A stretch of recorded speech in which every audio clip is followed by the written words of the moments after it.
आज का दिन बिलाल के लिए बहुत मुश्किल था। ईमान उठो बेटा, जाना नहीं है। अम्मा मुझे नहीं जाना।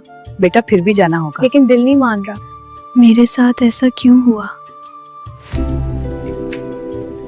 उधर ईमान की खुशियों का जैसे कत्ल हो रहा था।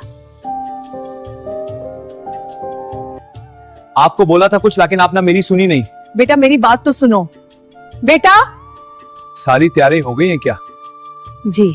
मैं बाहर हूं, कोई काम हो बुलवा लेना। अम्मा मेरी तबीयत खराब है, मुझे नहीं जाना। अच्छा जाओ बेटा, घर जाकर आराम करो। जाओ बेटा। जिंदगी मुझे किस मोड़ पे ले आई।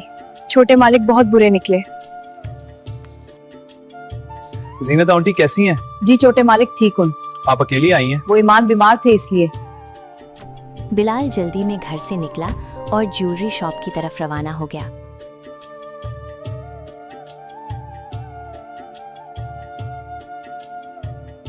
परेशी बहुत खुश थी।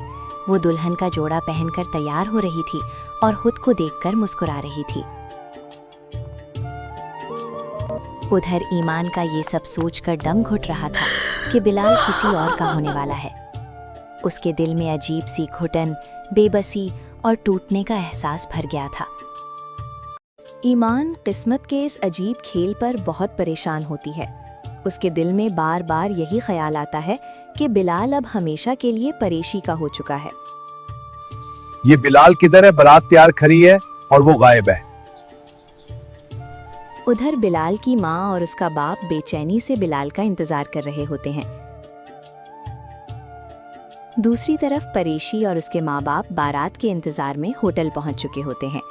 मेहमान आना शुरू हो जाते हैं। हॉल रोशनियों से जगमगा रहा होता है, मगर दूल्हा अब तक नहीं पहुंचता।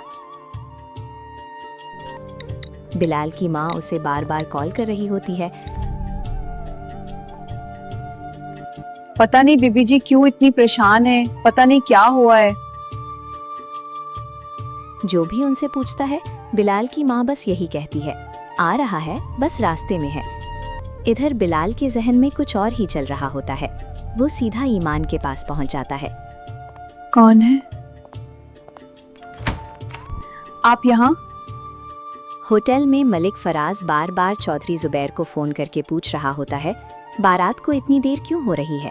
चौधरी जुबैर सख्त गुस्से में होता है और वो सूरत हाल को संभालने की कोशिश कर रहे होते हैं। तुम्हें बोला था मेरी दुल्हन बस तुम बनोगी। आज तुम्हारे प्यार का इम्तिहान है। कुछ मत बोलना, अगर मुझसे प्यार करती हो तो जाओ, जाके तैयार हो जाओ। ईमान जल्दी करो, हम लेट हो रहे हैं। जी मौलवी साहब,